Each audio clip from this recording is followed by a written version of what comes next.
Hi friends, welcome to தினாஸ் channel. இன்றைக்கி நம்ம சேனலில் எல்லாருக்குமே ரொம்ப ஃபேவரட்டான ஒரு ரெசிபி தாங்க பார்க்க போகிறோம். மடக்கு எப்படி செய்யலான்னு பார்க்கலாம். வாங்க வீடியோக்குள்ளே போகலாம். அதுக்கு ஒரு கப் அளவுக்கு மைதா மாவு எடுத்துக்கோங்க. அதை இந்த மாதிரி சல்லடையில் சேர்த்துட்டு நல்லா சலிச்சு எடுத்து வச்சுக்கோங்க. இப்போ சலிச்சதுக்கப்புறமா அரை டீஸ்பூன் அளவுக்கு மஞ்சள் தூள், ஒரு பிஞ்ச் அளவுக்கு உப்பு சேர்த்துக்கோங்க. ஒரு டேபிள் ஸ்பூன் அளவுக்கு சர்க்கரை, ஒரு டேபிள் ஸ்பூன் அளவுக்கு எண்ணெய். இது எல்லாத்தையும் ஃபஸ்ட்டு கையாலே நல்லா மிக்ஸ் பண்ணி விடுங்க. நல்லா மிக்ஸ் பண்ணதுக்கப்புறமா கொஞ்சம் கொஞ்சமாக தண்ணி சேர்த்து நம்ம சப்பாத்தி மாவு மாதிரி பிசைஞ்சு வச்சுக்க போகிறோம். இதே மாதிரி கொஞ்சமாக சேர்த்து ஃபஸ்ட்டு பிசைஞ்சுக்கோங்க. அதுக்கப்புறமா இன்னும் கொஞ்சம் சேர்த்து நம்ம பிசைஞ்சு எடுத்து வச்சுக்கலாம். இந்த மாதிரி பிசைஞ்சுக்கோங்க. இது மேலே கொஞ்சமாக எண்ணெய் சேர்த்துட்டு ஃபுல்லாக அப்ளை பண்ணி எடுத்து வச்சுருங்க. இப்போ நம்ம ஒரு பேஸ்ட் ரெடி பண்ண போகிறோங்க. அதுக்கு இந்த மாதிரி சின்ன பவுல் ஒன்று எடுத்துக்கோங்க. அதில் 1 டேபிள் ஸ்பூன் அளவுக்கு மைதா மாவு சேர்த்துட்டு கொஞ்சமாக எண்ணெய் சேர்த்துட்டு இந்த மாதிரி நல்லா கலந்து விட்டுக்கோங்க. இந்த அளவுக்கு திக்காக கரைச்சி வச்சுக்கோங்க. இப்போ பேஸ்ட்டு ரெடி பண்ணிட்டோம். இப்போ நம்ம சப்பாத்தி மாவை சின்ன சின்ன பால்ஸாக உருட்டி வச்சுக்கலாம். சப்பாத்திக்கு எப்படி நம்ம உருட்டி வச்சுப்போமோ அதே மாதிரி உருட்டி வச்சுக்கோங்க.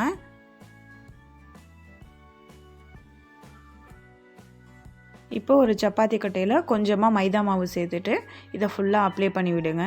இப்போ நம்ம உருட்டி வச்சுருக்க அந்த சப்பாத்தி மாவை எடுத்து இதில் வச்சுக்கோங்க. இந்த மாவில் வச்சுட்டு இந்த மாதிரி திருப்பி போட்டுட்டு எந்த அளவுக்கு உங்களால் தின்னாக உருட்ட முடியுமோ அந்த அளவுக்கு தின்னாக உருட்டிக்கோங்க. இப்போ இதே மாதிரி திருப்பி போட்டு உருட்டிக்கோங்க. ஒட்டுற மாதிரி இருந்தால் கொஞ்சமாக மைதா மாவு சேர்த்துட்டு அப்புறமா உருட்டிக்கோங்க. இந்த அளவுக்கு நல்லா தின் லேயராக இருக்கணும். இதே மாதிரி இன்னொரு சப்பாத்தியும் நான் உருட்டியிருக்கேன். இருக்க எல்லா சப்பாத்தி மாவும் இந்த மாதிரி உருட்டி வச்சுக்கோங்க. இப்போது ஒரு சப்பாத்தி மேலே நம்ம ரெடி பண்ணி வச்சுருந்தா அந்த பேஸ்ட் எடுத்துக்கோங்க, மைதா மாவு பேஸ்ட்டு. இதில் கொஞ்சமாக வச்சுட்டு இதே மாதிரி கையாலேயே ஃபுல்லாக அப்ளை பண்ணி விட்டுருங்க. அப்ளை பண்ணதுக்கப்புறமா இன்னொரு சப்பாத்தி எடுத்து அது மேலே வச்சுடுங்க.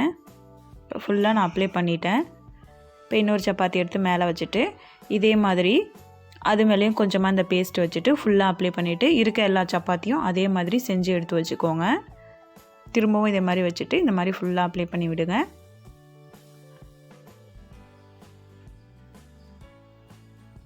எல்லாம் ரெடி பண்ணதுக்கப்புறமா நம்ம இதை ரோல் பண்ண போகிறோம். அதுக்கு இந்த ஓரங்கள் ஃபுல்லாமே நம்ம கொஞ்சமாக அந்த பேஸ்ட் அப்ளை பண்ணிவிட்டு அதுக்கப்புறமா நம்ம ரோல் பண்ணணும். இப்போ அப்படியே வந்து ரோல் பண்ணுங்கள். இதே மாதிரி ரோல் பண்ணிக்கோங்க.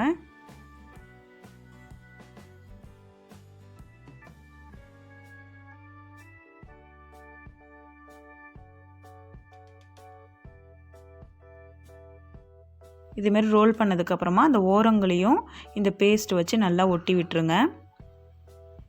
இதே மாதிரி கையால் வச்சு ப்ரெஸ் பண்ணுங்கள்.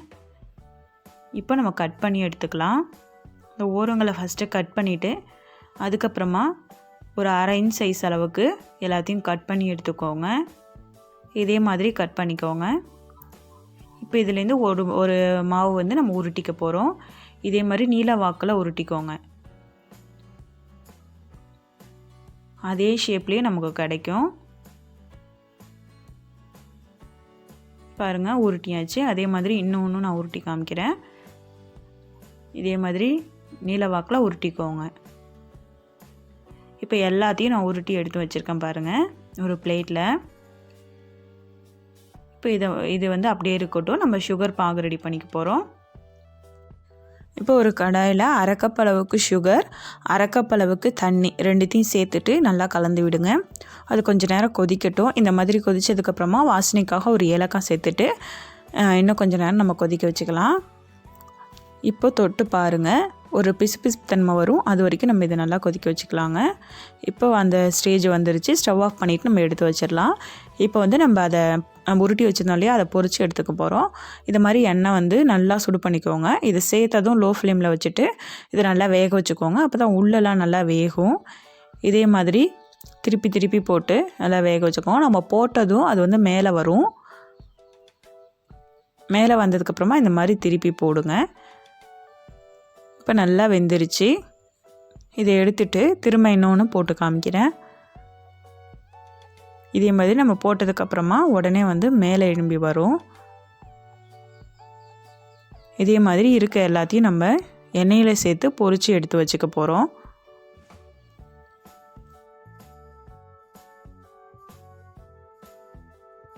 இப்போ எல்லாத்தையும் பொரிச்சதுக்கப்புறமா நம்ம ரெடி பண்ணி வச்சுருந்தா அந்த சுகர் சிரப்பில் சேர்த்துட்டு இந்த மாதிரி ஒரு டைம் நல்லா திருப்பி விடுங்க. இதே மாதிரி திருப்பி போட்டுட்டு இது உடனே எடுத்துடலாம். ரொம்ப நேரம் நம்ம இதை ஊற வைக்கணுன்ற அவசியமும் இல்லைங்க.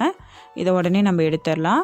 எடுத்துகிட்டு இன்னொரு பிளேட்டில் வச்சுக்கோங்க. இதே மாதிரி இருக்கிற எல்லாத்தையும் சுகர் சிரப்பில் போட்டு எடுத்து வச்சுருங்க.